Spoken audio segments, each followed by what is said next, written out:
Salut à tous, on se retrouve pour l'épisode 2025 du Zap Image. On commence aujourd'hui en ce jeudi 1er décembre avec des anniversaires. On peut voir par exemple que Ismaël Benasser, le joueur algérien, le joueur de l'AC Milan, il fête aujourd'hui ses 25 ans. Bon anniversaire à lui, bon anniversaire aussi à tous ces autres joueurs. Et il y a aussi l'équipe de Arsenal, cette équipe anglaise, actuellement premier de Première Ligue. Il fête aujourd'hui, ce club fête aujourd'hui ses 136 ans d'existence. Un bon anniversaire bien sûr à ce club emblématique. On va parler maintenant de la Coupe du Monde et on va commencer tout d'abord avec l'équipe de France. Les Bleus jouaient hier en milieu d'après-midi à 16h contre l'équipe de la Tunisie. Ça s'est plutôt mal passé pour l'équipe de France qui s'est inclinée en Coupe du Monde. Donc 1-0 contre l'équipe de la Tunisie. Donc Kazri, l'unique buteur de la rencontre. Donc un but du genre Montpellier. On peut voir les stats de la partie. On peut voir plus de possession côté équipe de France. Bon, les tirs à 9 pour les Bleus, 6 pour la Tunisie. Mais voilà, 6 tirs pour la Tunisie, 3 tirs cadrés, 1 but. Ils ont été plus efficaces que les Français. Et c'est le premier but de la Tunisie sur cette Coupe du Monde. Lors des deux premiers matchs, ils ne l'avaient pas marqué. Ils ont marqué leur premier but lors de cette Coupe du Monde. Donc là, c'est les stats globales sur toute la rencontre, sur les 90 minutes jouées. Et regardez les stats seulement sur la première mi-temps pour vous montrer vraiment que l'équipe de France a vécu une première mi-temps très très compliquée. Donc les Bleus, ils ont eu un peu plus de possession de balle, mais seulement 2 tirs, aucune frappe cadrée lors des 45 premières minutes. Ça a été une entame de match très compliquée des Bleus, alors que la Tunisie, c'était 4 tirs, 2 tirs cadrés. Donc voilà, bien sûr un triste résultat pour l'équipe de France, mais bon, on savait que l'équipe de France était déjà officiellement qualifiée bien évidemment avant la rencontre. Et comme je l'ai dit, la France n'a cadré aucune frappe lors de ses 45 premières minutes face à la Tunisie. Donc la deuxième mi-temps a été bien meilleure pour les Français, parce qu'on peut voir là qu'ils ont beaucoup plus tiré et fait au moins 3 tirs cadrés en deuxième mi-temps, alors qu'en première ça a été compliqué pour les Bleus. La une du journal L'équipe aujourd'hui, le faux pas et la polka. Donc à cause d'une équipe trop remaniée et sur un but contesté, les Bleus se sont inclinés contre la Tunisie. Dimanche à 16h en 8e de finale, les titulaires devront retrouver le bon tempo contre la Pologne. On en parlera tout à l'heure de ce France-Pologne pour les 8e. Et on revient bien sûr sur ce Tunisie-France et regardez la compo de l'équipe de France.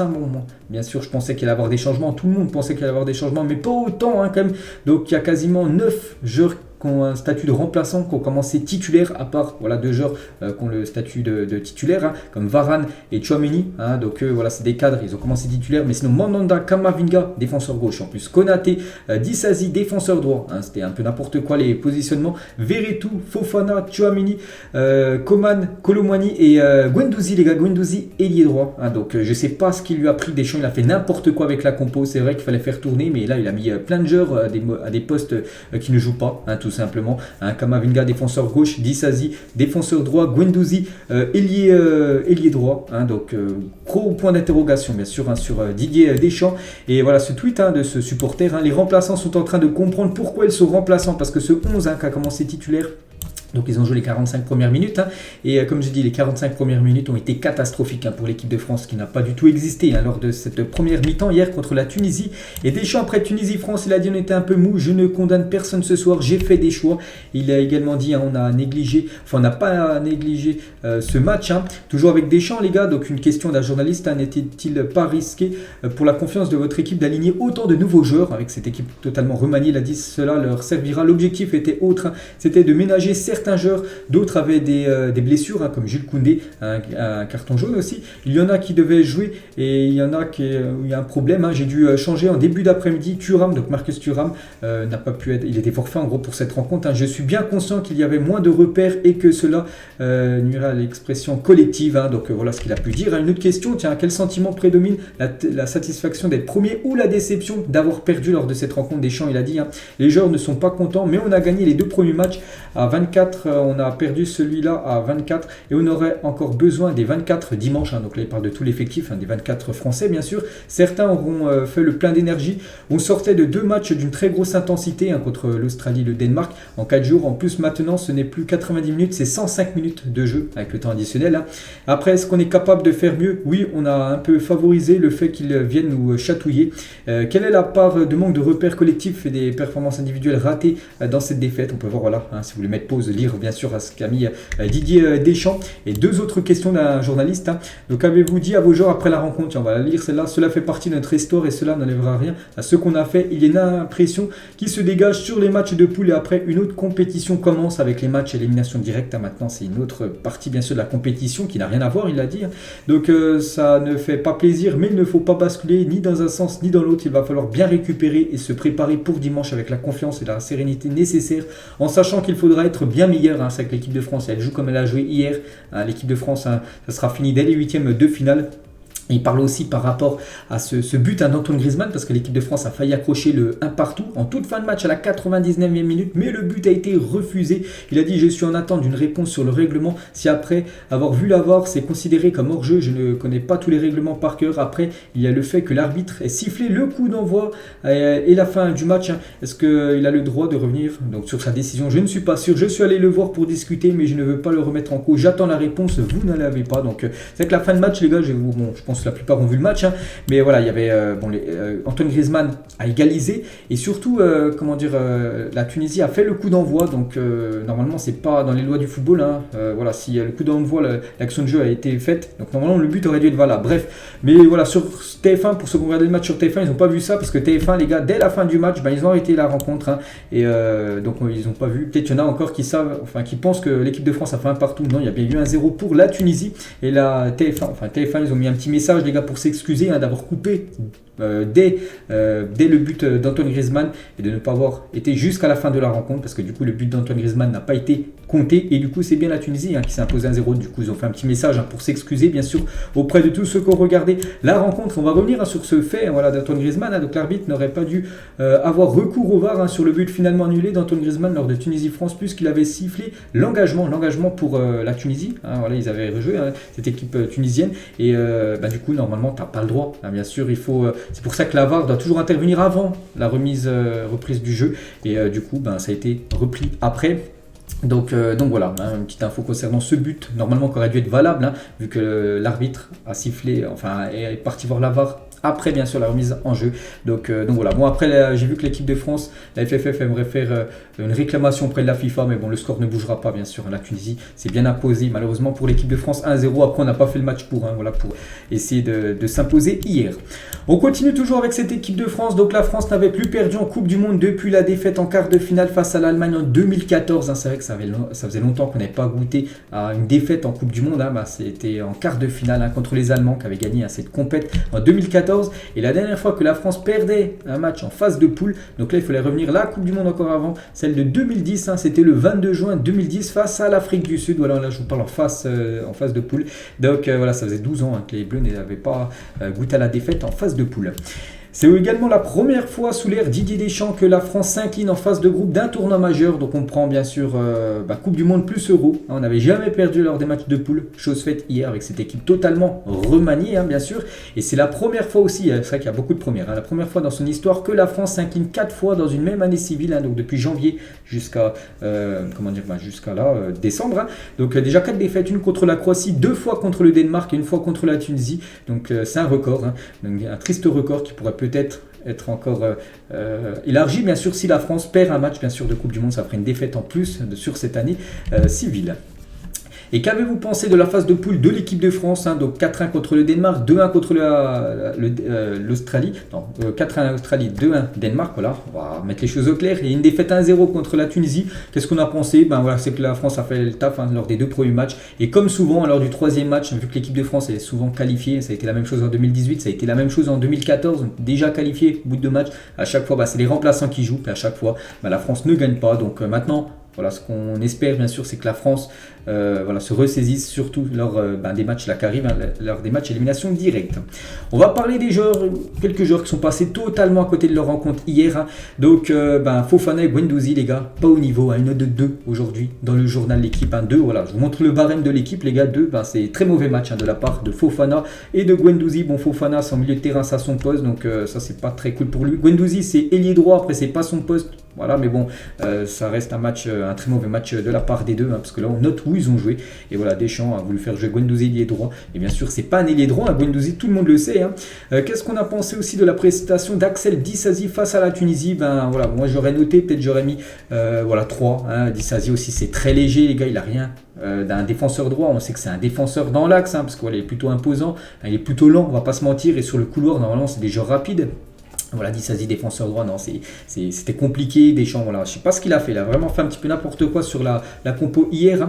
On va parler de lui. Lui, il a été plutôt bon. Donc c'est Konaté, donc il est devenu hier le premier joueur à réaliser et réussir plus de 10 tacles dans un même match de cette Coupe du Monde. Donc félicitations à Konaté, une immense grosse première période. Heureusement qu'il était là, sinon le soir peut être plus lourd, bien sûr. Pour les Français, lui aussi, il a fait quand même un match correct, malgré qu'il ne joue pas son poste. C'est Kamavinga qui a joué défenseur gauche. Voilà, totalement fou, bien sûr, son positionnement. Bref, donc il a remporté quand même 18 duels contre la Tunisie. Il s'agit du plus grand nombre de duels remportés par un joueur français lors d'un seul match de Coupe du Monde, pour montrer quand même le gros match de Kamavinga sur ce poste de défenseur gauche, alors que ce n'est pas son poste. On sait qu'il joue milieu de terrain. Antoine Griezmann, il a dit c'est compliqué de jouer ces matchs-là quand tu sais déjà que tu es qualifié, vu que c'est un match sans enjeu, en gros, pour l'équipe de France. Donc voilà ce que dit Griezmann. Il a également dit il faut y aller mollo avec les joueurs qui ont joué aujourd'hui, pour ceux qui ont commencé titulaire. C'était un match piège et ils ont tout donné. Mais bon, voilà, nous on a vu le match, puis voilà, nous supporters français à la télé, on s'est un petit peu ennuyé tout simplement en voyant la prestation des Français. Pour revenir sur Griezmann, les gars. Donc il est rentré en cours de jeu, Griezmann. Il a disputé son 70e match de suite avec l'équipe de France. C'est incroyable. La dernière fois que Deschamps n'a pas utilisé Griezmann remonte au 13 juin 2017. Donc incroyable, bien sûr, cette longévité d'Antoine Griezmann avec les Bleus. Et concernant Marcus Thuram, les gars, donc il n'a pas joué, parce que c'est Colomboigny qui a commencé à numéro 9, donc il était forfait pour des problèmes gastriques. C'est pour ça qu'il n'a pas joué. On n'a même pas vu rentrer en cours de jeu, bien sûr, Marcus Thuram, en espérant qu'il soit disponible pour le match dimanche. Et Deschamps, les gars, sur son choix aussi de ne pas faire jouer Benjamin Pavard. N'oubliez pas que c'est Disasi, les gars, qui a commencé défenseur droit, alors que tu as Pavard. Bon, tu as Koundé, ok, tu le fais souffler, parce que voilà, Koundé, on va dire que c'est comme le défenseur droit titulaire indiscutable de l'équipe.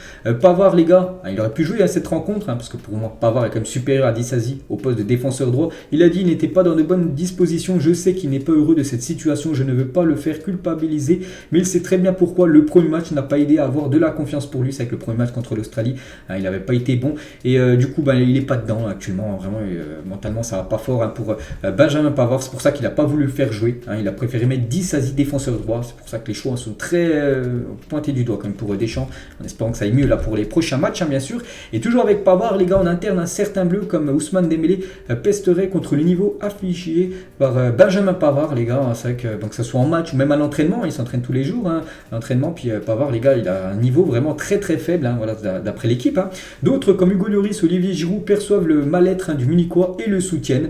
Donc voilà, ce qui se passe bien sûr avec Benjamin Pavard, c'est très compliqué actuellement, sa Coupe du Monde. Et gros point d'interrogation, c'est quand on voit Disasi défenseur droit, pourquoi ce joueur n'a pas été convoqué, c'est vrai. Toujours compliqué de comprendre pourquoi Deschamps n'a pas sélectionné des joueurs comme Jonathan Klaus ou Ferland Mendy. Voilà, gros point d'interrogation. Ça, il devra répondre bien sûr après la Coupe du Monde des Champs. Pourquoi ces choix-là, voilà, alors que tu mets des joueurs après leur poste. Donc incompréhensible. Bref, on continue les gars avec une autre info. Un record les gars, Steve Mandanda, 37 ans et 247 jours, est le plus vieux joueur de l'histoire de l'équipe de France à participer à un match. Voilà, il a commencé titulaire, Steve Mandanda. Et voilà, c'est le plus vieux joueur de l'équipe de France à disputer un match. Un record pour le gardien rennais. Côté tunisien, les gars, insuffisant, c'est vrai qu'ils ont gagné. Bon, ça, c'est pas insuffisant, c'est une très belle performance, mais insuffisant par rapport au classement final de la Tunisie qui n'est pas qualifié, malheureusement. Donc, Kazri, après la victoire de la Tunisie contre les Bleus, un petit goût amer parce que tu gagnes, mais malheureusement, tu ne finis pas dans les 2 premières places. Parce qu'on va parler de l'autre match juste après, bien sûr. Donc, Kazri, c'est lui qui a été élu homme du match. Belle partie de Wabi Kazri, le joueur de Montpellier, on peut le voir avec son trophée. Reçu en fin de match, il a dit en tant que compétiteur, on aurait aimé se qualifier, on voulait rendre le peuple tunisien fier fier ce soir. On l'a fait en battant une très belle équipe. Maintenant, je leur souhaite le meilleur. J'espère qu'ils iront au bout. Voilà le beau message comme de Wabi Kazri envers l'équipe de France. Il espère que les Bleus aillent le plus loin. Et nous, bien sûr, on espère que la Tunisie, malgré qu'ils soient éliminés, voilà, ça reste une très très belle équipe africaine et qui performe lors des prochaines compétitions, dont pourquoi pas la Coupe d'Afrique des Nations où ils seront certainement qualifiés. Et encore un but pour un joueur de Ligue 1. C'est que beaucoup de buteurs de Ligue 1. Donc Wabi Kazri, on le rajoute. voilà, cette longue liste des joueurs de Ligue 1 qui sont buteurs lors de ce mondial. Et c'est la 3e victoire de l'histoire pour la Tunisie en Coupe du Monde, donc félicitations plus contre le champion du monde en titre, malgré que l'équipe de France ait remanié, eux, la Tunisie ont joué contre les joueurs qui étaient en phase 2, eux ils s'en fichaient un petit peu de la compo, voilà, donc félicitations à eux bien sûr, c'est une victoire de plus pour la Tunisie. Et un supporter tunisien est entré sur la pelouse en brandissant le drapeau de la Palestine sous les applaudissements du public qui s'est mis à scander Palestine, Palestine. Voilà cette petite interruption, enfin cette petite introduction voilà, d'un supporter tunisien, les gars. Donc un petit salto en plus. Donc bon, voilà. Donc il a été relâché bien sûr quelques heures après. Et aller voir Tunisie-France, c'est aussi l'occasion de se payer une petite séance de rasage. C'est aussi ça l'ambiance de la Coupe du Monde. Donc là c'était juste devant l'entrée du stade hier et il s'est fait couper les cheveux, peut-être couper aussi la barbe, donc incroyable bien sûr, enfin aux abords du stade. Et toujours avec les supporters de la Tunisie, regardez tous le match du Danemark contre l'Australie parce que ils gagnaient, mais dans l'autre match il fallait un match nul tout simplement, et le problème c'est que l'Australie menait, et ils ont mené jusqu'à la fin et du coup ils ont gagné, cette équipe australienne, c'est incroyable. Le Danemark s'est incliné contre l'Australie, grosse surprise quand même. Donc l'unique buteur du match 1-0, on peut voir les stats de la partie. Bon, j'ai pas vu le match vu que j'ai regardé bien sûr l'équipe de France.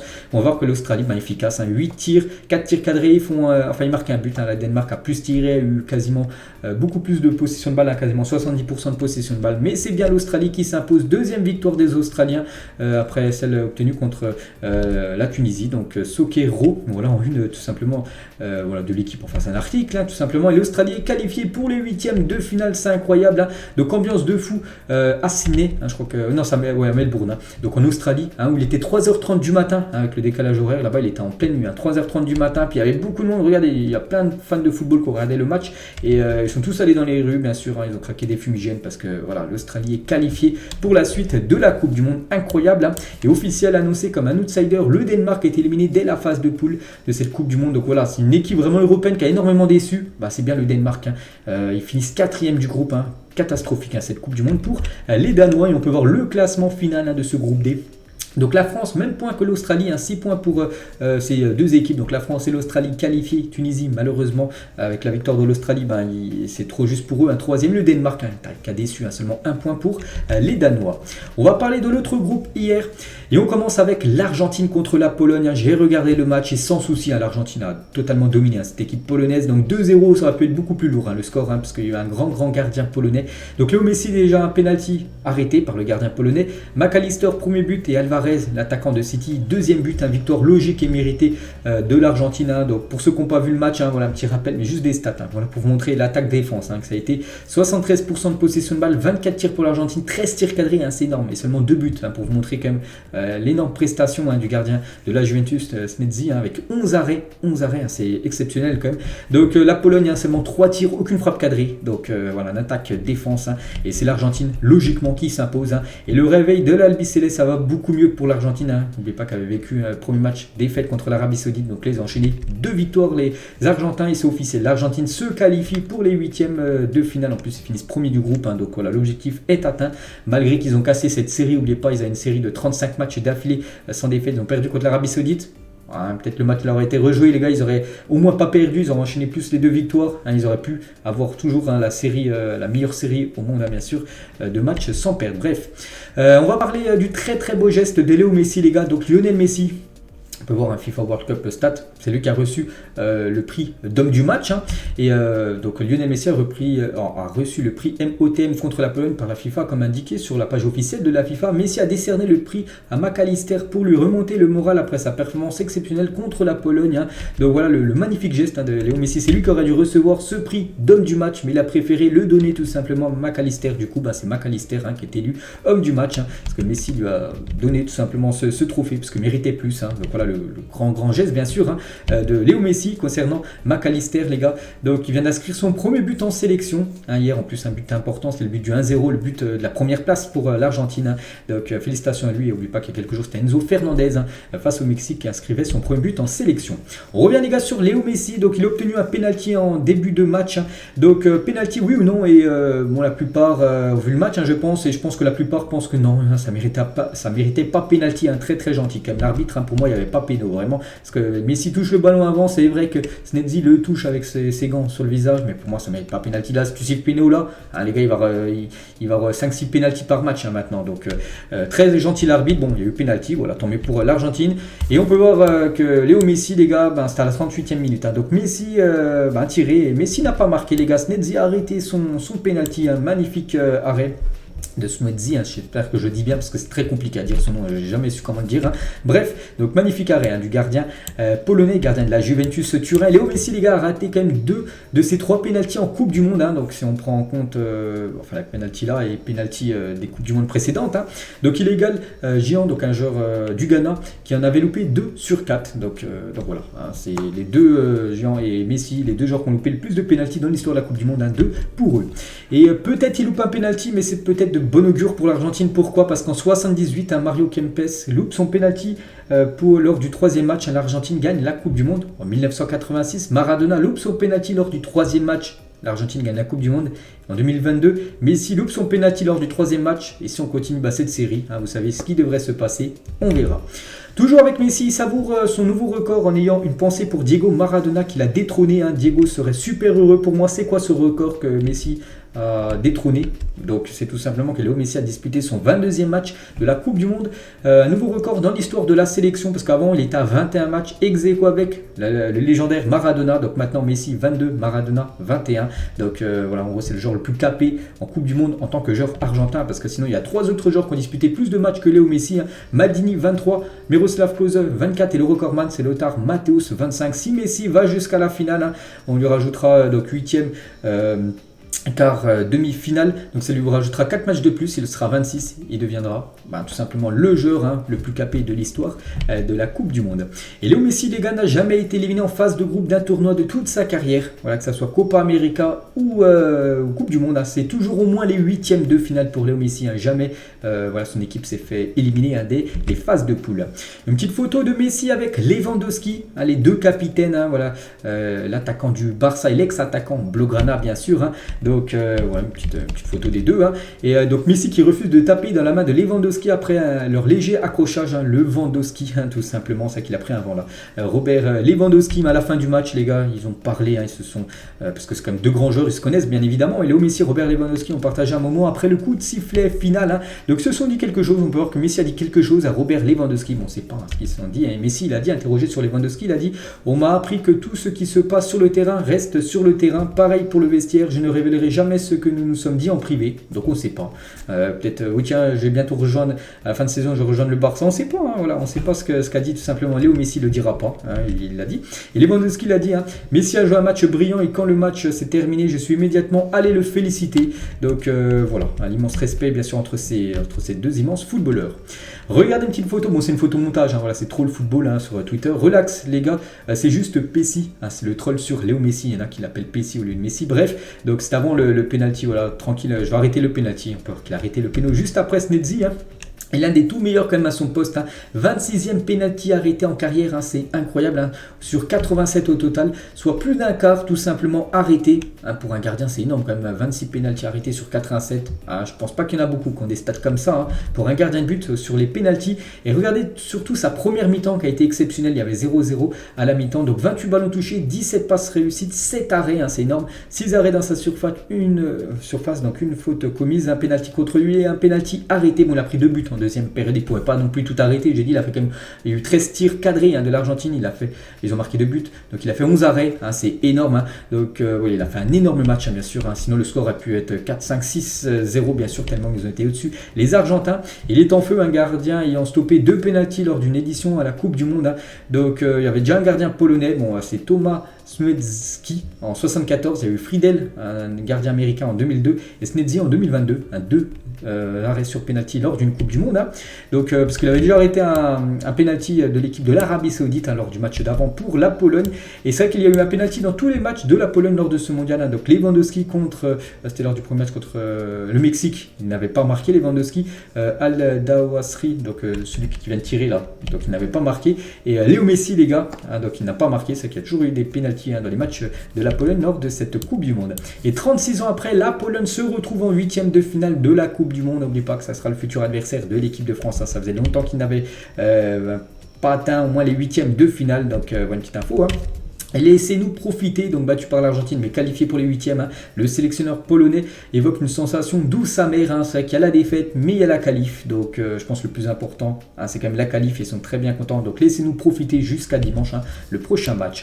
L'autre match dans la même poule, l'Arabie Saoudite qui avait battu, n'oubliez pas, l'Argentine. Bon là les deux matchs qu'on suivi ont été des défaites après pour l'Arabie Saoudite, donc une défaite 2-1 contre le Mexique. On peut voir tous les buteurs, donc Chavez, les gars, magnifique but de Chavez, une frappe qui est partie en pleine lucarne. Donc le Mexique a totalement dominé aussi cette rencontre, à plus de 26 tirs pour les Mexicains, 10 tirs cadrés, 2 buts, 8 arrêts quand même du gardien de l'Arabie Saoudite. Donc l'Arabie Saoudite c'est 2 tirs cadrés, 1 but. Donc voilà, victoire logique et méritée bien sûr du Mexique, mais c'est une triste victoire parce que le Mexique termine à cette troisième place. On peut voir en plus qu'ils sont au même niveau, au même nombre de points que la Pologne, 4 points pour les deux équipes, mais différence de but, -1 pour le Mexique et 0 pour la Pologne. Il y a un moment de match, parce que là c'était à -1, c'est à la 96e minute, parce qu'il venait de prendre un but, le but du 2-1, il venait de marquer le joueur de l'Arabie Saoudite, sinon c'était 0-0 en différence. En gros, ça se jouait à rien tout simplement. Le Mexique aurait pu finir deuxième, être le futur adversaire de l'équipe de France, parce que regardez là, à la 95e minute de jeu, juste avant le but tout simplement de l'Arabie Saoudite du 2-1, on va dire. Donc 4 points, donc 0 différence. Donc il fallait départager après, en gros, ce qui départageait le classement, c'est par rapport au fair play ou par rapport au carton jaune. Et le Mexique a pris 7 cartons jaunes, la Pologne 4 cartons jaunes. Donc si, l'Arabie Saoudite n'aurait pas marqué ce but de 2-1, on va dire, du coup ça aurait été comme ça, mais ça aurait été quand même la Pologne qui aurait été devant le Mexique, parce qu'en gros ils ont pris moins de cartons jaunes dans cette Coupe du Monde que le Mexique, pour vous dire vraiment que ça se joue à rien. Et si vraiment les gars, il y aurait eu 7 cartons jaunes pour le Mexique, 7 cartons jaunes pour la Pologne, donc le prochain critère c'est tout simplement un tirage au sort. C'est jamais arrivé dans l'histoire de la Coupe du Monde, c'est pile ou face, voilà, c'est l'équipe qui remporte le tirage au sort qui se qualifie. Donc voilà, bon, c'est quand même des fois ça va très très loin, et bon, ça a pu être déterminé comme ça, la deuxième place. Bref, toujours avec le Mexique les gars, depuis 1994 le Mexique était toujours parvenu à sortir des poules de la Coupe du Monde, voilà, pour montrer que c'est une Coupe du Monde loupée, on va dire, pour les Mexicains. Donc bien sûr beaucoup de déceptions là, pour le Mexique, donc voilà, malgré leur victoire hier. Et Luis Chavez vient d'inscrire comme le plus beau but de la Coupe du Monde. On sait qu'il y a Richarlison qui a marqué un magnifique but, mais ce but aussi peut être quasiment considéré comme le plus beau but en gros de cette Coupe du Monde. Magnifique frappe les gars, qui est partie en pleine lucarne. Et c'était peut-être la dernière Coupe du Monde de cette légende, Ochoa, voilà, ce gardien mexicain qui a joué quand même 5 Coupes du Monde, et on ne pense pas qu'il ira jusqu'à la prochaine. Après, n'oubliez pas que la prochaine se joue au Canada, aux États-Unis et au Mexique, dans 3 pays. Donc on ne sait pas les gars, est-ce qu'il voudra aller à la prochaine, qui se jouera en plus dans son pays pour finir sa carrière, on verra, mais c'est quand même dans 4 ans, et on sait, je sais pas exactement il a quel âge, mais voilà, il prend quand même de l'âge, Ochoa. Et malgré l'élimination, l'Arabie Saoudite nous aura fait vibrer et aura fourni de belles prestations, bravo aux joueurs et au staff, c'est vrai qu'ils ont gagné quand même contre l'Argentine, leur deuxième match contre la Pologne, je me souviens, ils ont dominé cette équipe polonaise, mais c'est bien la Pologne les gars, c'était 3 tirs cadrés, 2 buts pour la Pologne, alors qu'ils avaient fait beaucoup de frappes cadrées, ils n'avaient pas été efficaces, sinon ils auraient été qualifiés, et peut-être même à la première place.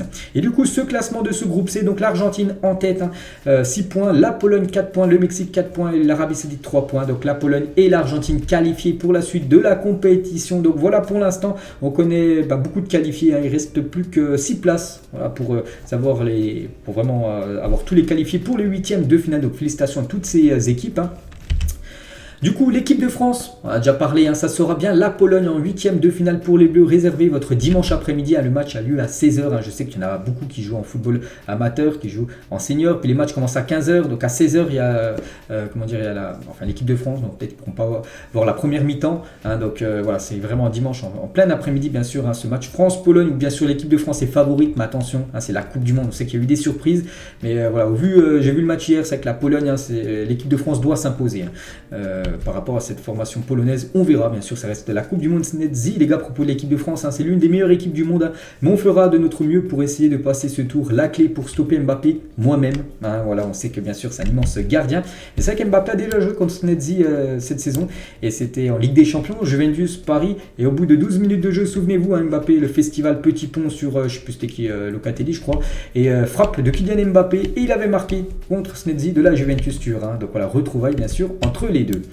L'autre huitième de finale qu'on a appris hier, c'est l'Argentine du coup qui hérite de l'Australie. Donc voilà, l'Argentine, on pense que ça peut le faire. Bon, après, voilà, ils ont quand même perdu contre l'Arabie Saoudite, mais bon, voilà, Argentine-Australie, tout le monde part bien sûr sur l'Argentine favorite. Et voilà, l'Argentine, il y a de fortes chances quand même qu'ils se qualifient pour les quarts. Et du coup, on connaît déjà 4 quarts de finale, Pays-Bas, États-Unis, Argentine, Australie, France, Pologne et Angleterre, Sénégal, qui est pour moi la plus grosse affiche de ces huitièmes de finale, parce que pour moi, les deux équipes sont quasiment au même niveau. Et sur le Twitter BFootball, en gros, les 4 quarts de finale, ils ont mis à chaque fois de mettre notre pronostic. Donc j'ai mis à chaque fois le mien. Donc France-Pologne, beaucoup de personnes ont mis la France. Je pars aussi sur les Français. Angleterre-Sénégal, les gars, plus de 2000 votants. Et j'ai mis l'Angleterre. Pour moi, ils sont quand même favoris, je pense quand même par rapport au Sénégal, mais on peut voir que 50,3% pour l'Angleterre et 49,7%, pour vous dire que ça se joue à rien, vraiment. Il y en a beaucoup qui voient le Sénégal s'imposer contre l'Angleterre. On verra les gars, ce sera vraiment un match très indécis. L'Argentine contre l'Australie, bon la plupart bien sûr voient l'Argentine et Pays-Bas, États-Unis, la plupart voient les Pays-Bas. Et n'oubliez pas le tableau final les gars de cette Coupe du Monde. Donc la France, on prend en compte, je sais pas, on espère qu'ils éliminent la Pologne. Donc ils joueront en quart de finale soit contre l'Angleterre, soit contre le Sénégal. Ça peut faire un France-Sénégal, un France-Angleterre en quart, ce serait bien sûr énorme. Et côté argentin, les gars, on va dire que l'Argentine s'impose, on va dire que les Pays-Bas s'imposent. Ça peut faire un Argentine-Pays-Bas, les gars, en quart de finale. Cette affiche, je crois qu'elle avait lieu lors de la Coupe du Monde 2014, si je ne me trompe pas. Donc voilà, les gars, ce tableau final de cette Coupe du Monde qui sera complété, bien sûr, avec encore les rencontres aujourd'hui, les autres rencontres demain. Le programme aujourd'hui, les gars, quelques affiches. Donc 2 affiches à 16h, Canada, Maroc, Croatie, Belgique, aussi Costa Rica, Allemagne et Japon, Espagne ce soir à 20h. Côté marocain, les gars, Yacine Bounou sera de retour en tant que titulaire face au Canada. N'oubliez pas qu'il avait des vertiges, pour ça qu'il n'avait pas gaulé contre la Belgique. Pour l'anecdote, le portier marocain est né à Montréal, donc au Canada, et a vécu pendant 2 ans au Canada. Il va jouer contre le Canada aujourd'hui, donc on lui souhaite bonne chance. Walid Regragui, sélectionneur marocain avant ce match, il a dit: le plus important pour moi, c'est de gagner contre le Canada et garder la tête du groupe. Toujours avec le sélectionneur marocain, la qualification du Sénégal est une bonne chose pour le football africain. Il faut faire confiance au football africain, aux joueurs, aux entraîneurs. J'ai été ravi pour Aliou Cissé, un sélectionneur du Sénégal, car il a traversé des périodes difficiles au Sénégal, toujours avec le sélectionneur marocain en conférence de presse. Est-ce qu'on représente les Arabes? Nous, on défend le Maroc déjà et les Marocains. Ensuite, forcément, on est africain aussi, c'est la priorité, comme le Sénégal, le Ghana, tout ça. On veut montrer que le niveau du foot africain très décrié est bon, tout simplement. Ça se voit bien sûr, parce que quelques équipes comme qui performent énormément lors de ce mondial en tant que sélection africaine, toujours avec Regragui. Ce qui s'est passé en Belgique, c'est dur de voir ces casseurs. Ces gens-là ne sont pas marocains. Nous, on célèbre toujours avec respect des cultures des gens. Je n'ai pas aimé ce que j'ai vu. J'espère que les vrais Marocains pourront profiter jeudi. Donc là, il parle par rapport, moi j'ai vu des vidéos après la victoire du Maroc contre la Belgique. En Belgique, les gars, il y a eu pas mal d'échauffourées, des casseurs, en gros, il y a des voitures cassées, tout ça. Donc il n'a pas aimé voir ça, bien sûr, on peut comprendre. Regragui. Une petite déclaration les gars de Luis Enrique qui va jouer ce soir contre le Japon à 20h pour l'Espagne. Donc à propos du niveau des équipes lors de cette Coupe du Monde, il a dit: ça n'attaque que lorsque vous êtes déjà mené. Je vois les choses différemment, je pense que c'est un spectacle et vous devez essayer de montrer aux gens que vous voulez jouer et faire profiter vos fans. Donc là il parle par rapport aux équipes qui commencent à jouer. Quand elles sont menées, quand elles perdent 1-0, là vraiment, par exemple, l'équipe de France contre l'Australie, ils perdent 1-0 et à partir de là, ils ont commencé à jouer et après ils ont gagné le match. Donc voilà, il dit qu'en gros, le football c'est un spectacle, il faut jouer dès la première minute et pas attendre d'être mené pour jouer une rencontre. Et on finit les gars cet épisode d'aujourd'hui avec 2 infos concernant 2 Brésiliens. Tout d'abord, Neymar les gars, la sélection brésilienne serait pessimiste quant à un retour de Neymar pour les 8e. Pessimiste, c'est-à-dire ça sent pas bon les gars, pour Neymar qui est forfait pour le match demain contre le Cameroun et pour le prochain match semaine prochaine. Pour le 8e, parce qu'ils sont déjà qualifiés, ça sent pas bon non plus pour Neymar. On lui envoie bien sûr beaucoup de force, un bon rétablissement à lui et aussi beaucoup de force à Pelé les gars, le légendaire Pelé qui a été hospitalisé au Brésil à cause d'un gonflement dans tout son corps. De plus, il aurait été découvert que son traitement par chimiothérapie pour son cancer ne fonctionnerait pas. Un courage à lui ainsi qu'à sa famille. On envoie énormément de force bien sûr, beaucoup de force tout simplement à Pelé, le légendaire, un joueur brésilien. Donc voilà, petite info concernant ces 2 Brésiliens. Donc voilà les gars ce qu'on va dire aujourd'hui. J'espère que ça vous a plu. On se retrouve ce soir après les matchs. Du soir, donc à 22h à peu près. On se retrouve pour un nouveau ZI. À ce soir.